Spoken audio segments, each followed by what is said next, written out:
So now I'm going to talk about what parents should know about the topic of deaf education. The first thing I want to mention is early intervention. And early intervention is important with any kind of disability.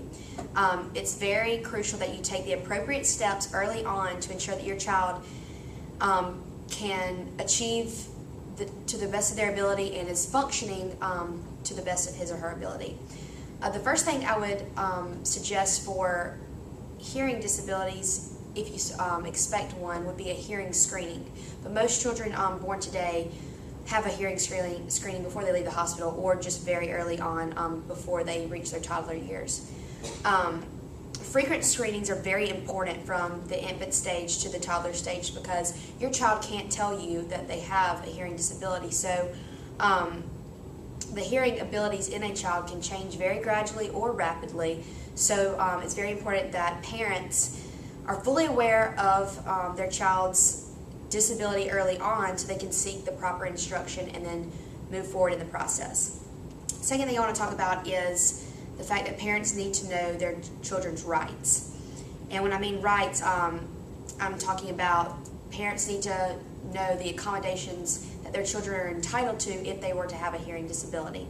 In 1988, the Commission on Education of the Deaf reported unsatisfactory statuses in deaf education and recommended that there be specific changes to the President and to the Congress. So the step was taken, and in 1990, the first law that ensured that the appropriate education to all disabled students was a law that's entitled PL 94-142, and that law is IDEA.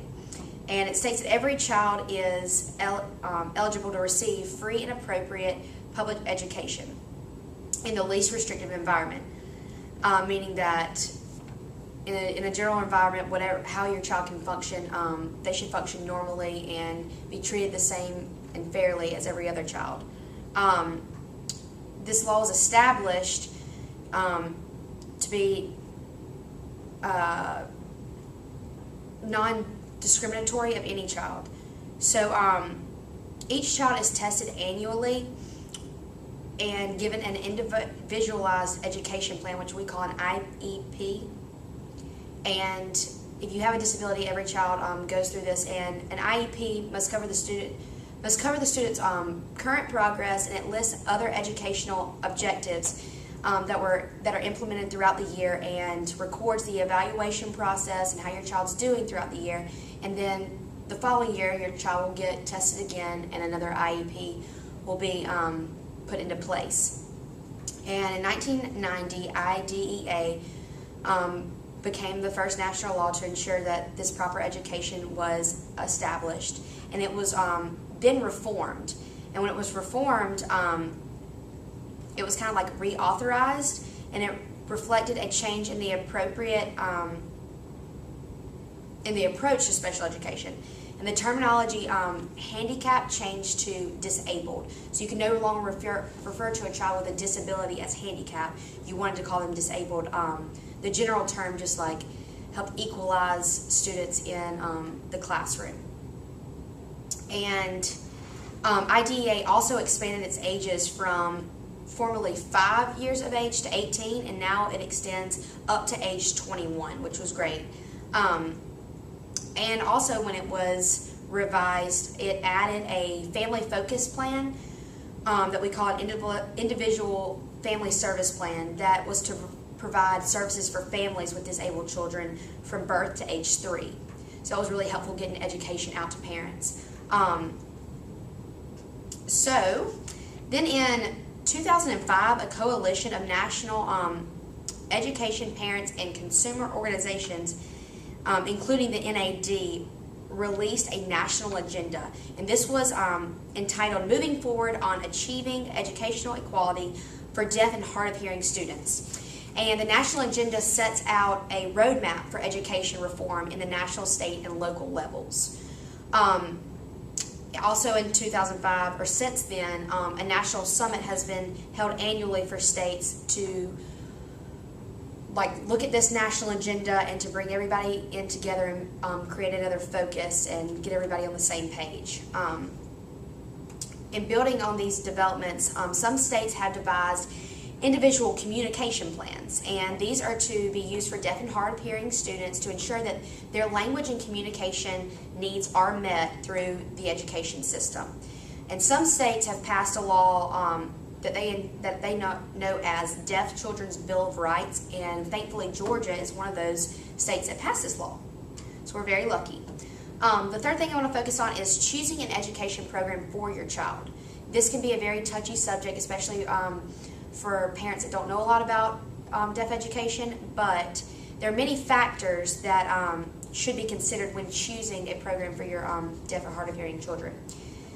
And the first one would be a hearing loss. Like, to what extent does your child's hearing loss go to? The amount of hearing that they have lost and the amount of residual hearing that they still have.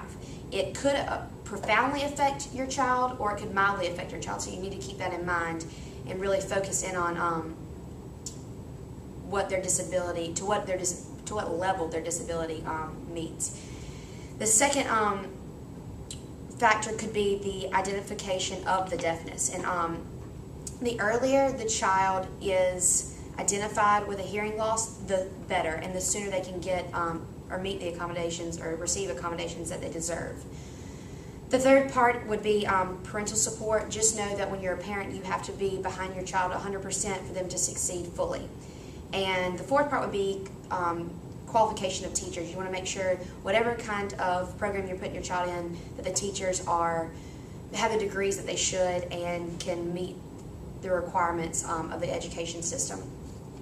And one of the last points I want to make is there are other important points under the Deaf Children's Bill of Rights that you should be aware of. No deaf or hard of hearing child should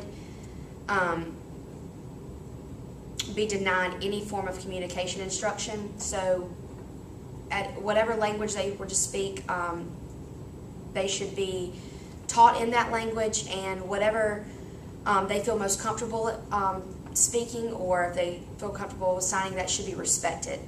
And opportunities should also be available for interactions that enhance the child's intellectual, social, and emotional development also.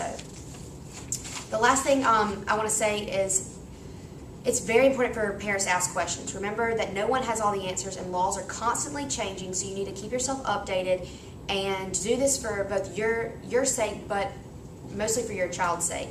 Make choices that will benefit you and your child, and everyone is different, so choose them wisely. And lastly, don't treat your child as if he or she has a problem. Treat the disability and let your child be a child.